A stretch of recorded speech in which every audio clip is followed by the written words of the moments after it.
For 2 weeks now, I have been haunted by ghastly visions of East Canadian hip-hop artist Drake.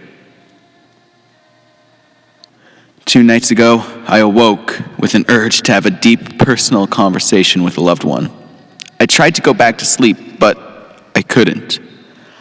High-pitched piano melodies reverberated in my skull until I got up, went to the phone, and called my mother.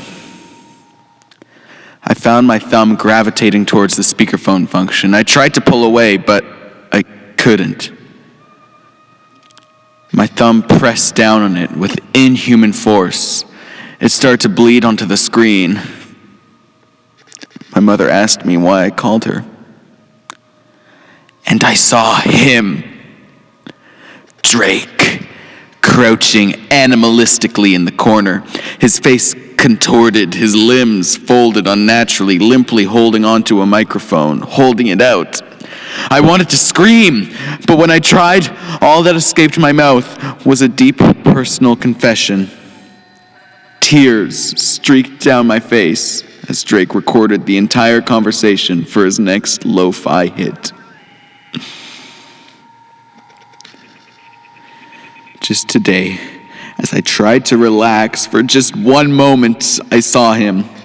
He sat on my ceiling, devouring a small deer.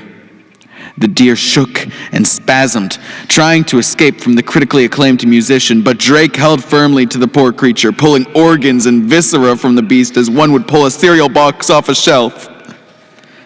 I felt a queasiness rising up in me and ran to the bathroom, locked the door, and vomited. I needed to expel the image from my body somehow. I stumbled over to the sink and, running the water hot, tried to wash my mouth clean of the taste that the poor deer's mutilation had left in my mouth. Then, from behind my shower curtain, I heard it. Some quiet murmuring, no, I didn't see him come in. I locked the door. Surely, even with his impossible geometry, surely locked doors still held some sanctity, but no. As I drew back the curtain, there sat Drake. His body twisted unnaturally, his drooping cold eyes staring through me, his hideous maw flapping, murmuring in his high-pitched, tired voice, murmuring dialogue from Degrassi. My basketball career, my whole future, it's gone. It's like there's 2 pieces of me. The murmuring became intoning. Don't talk to me, slut. Finally, that intoning became a bone-wrenching shriek.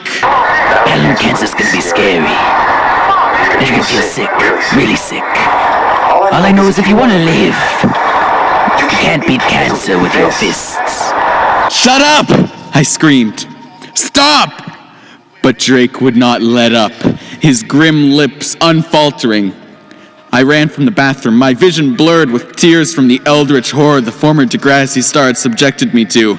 I retreated to my room and buried my face into my bed, my familiar pillow with its comfortable scent and shape. Only, the scent was not familiar, and the shape was alien. The sheets were not mine. The bed was not mine. Against my better judgment, I opened my eyes to see a small blonde face next to my own, gasping for air like a fish. Sandy Graham lied in bed next to me, fused into the bed at the waist. But it was not a perfect fusion. She was bloodily sewn onto the mattress, entrails still spilling out. Suddenly, I heard the horrid tone of Drake's voice again. I only love my bed and my mama, so I combined them. She screamed for death, and I screamed for God.